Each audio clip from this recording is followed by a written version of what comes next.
There are knives that we refer to as everyday carry or EDC fixed blades, and a lot of people carry these on a daily basis for utilities, but largely with self-defense in mind. In this video, I want to talk about mid-size fixed blades and the advantages, and I'm going to put one in particular on display. Stick around. To those new to my channel, new to this conversation, I believe that a knife is a great self-defense option if you're willing to get the right blade and you're willing to gain some understanding through training.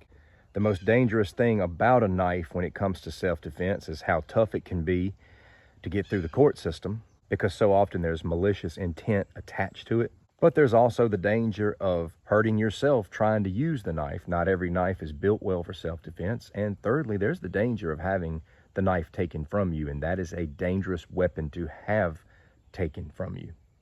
That being said, I don't believe a knife is for everyone, but I want to talk to those who are passionate about blades and are really considering what they want to carry each day. I've talked to many people over the years that have told me I don't feel like a 3 to a 3.5 inch fixed blade is enough to carry around for protection for a real scenario, and I get that understanding. Now, when we look at blade size, we've got to understand that some knives are simply a get off of me kind of knife, a quick stinging type of option, whereas other knives are built for full-on combat. I personally believe at close range, they're all dangerous. You can do so much danger with a 2-inch blade. You can do even more with a 4 or 5-inch blade. You and I would be scared of someone with a box cutter in their hand. For those looking for more knife than a 3-inch blade, you could go with something that is a 4 to 5-inch blade, such as this EK50 from K-Bar. Now, there's a lot of examples I could bring to the table, but this right here is one of those mid-size fixed blades that is not too bulky to carry. You could even get a pocket clip from Discreet Carry Concept and probably pocket carry this pretty easily. Not going to be covering specs in this video. I didn't want it to be a traditional knife review. I have moved away from that for the most part, but I will provide a link in the description for you. I think this is a great all-purpose blade for anything you want to do, but you can definitely see the combative advantages with it. You can look at that piercing point, that slicing edge, and even the reinforcement for the hand there. This handle just feels right. It just feels natural. I feel like I can get a good grip on this. If you got a great big double XL hand, you might think this is too small. It's perfect for me.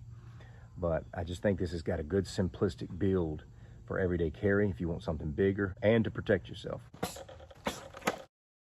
The benefit speaks for themselves. You're going to have more leverage, more reach, and you're just going to have a bigger tool to work with. All that's common sense. It can be awkward at times carrying something this size openly, especially depending on where you are and what you're doing.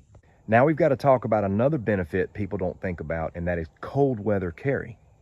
If you're carrying a blade and you get attacked and you have to defend yourself and the assailant is wearing a lot of clothing, it may be very difficult in that moment to effectively defend yourself without a blade that's got some reach that can make some connection. If you're carrying something like this, you can pierce through clothing very easily, even if they're wearing a lot of it. A lot of states allow for open carry of a fixed blade. I live in a state where I can open carry just about anything.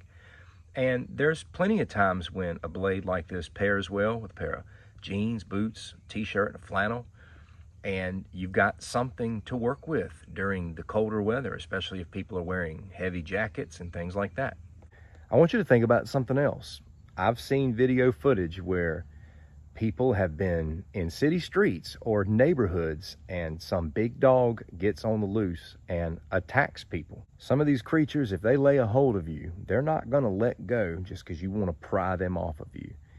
They're not going to let go because you want to beat them off of you. You've got to have something else. You've got to have something that wakes them up. If you're out going for a walk, you could encounter a lot of things, and that's why I think a good fixed blade is relevant in that situation, especially a fixed blade with some length.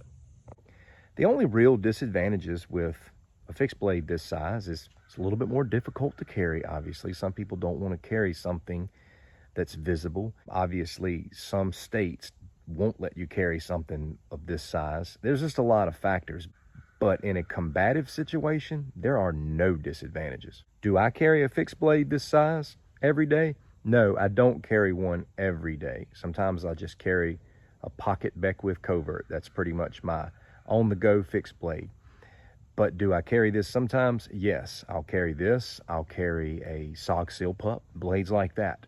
There are times when I want a little more knife with me. There are times where, depending upon what I'm wearing, it's befitting, especially once it starts getting cold and people are wearing more clothes.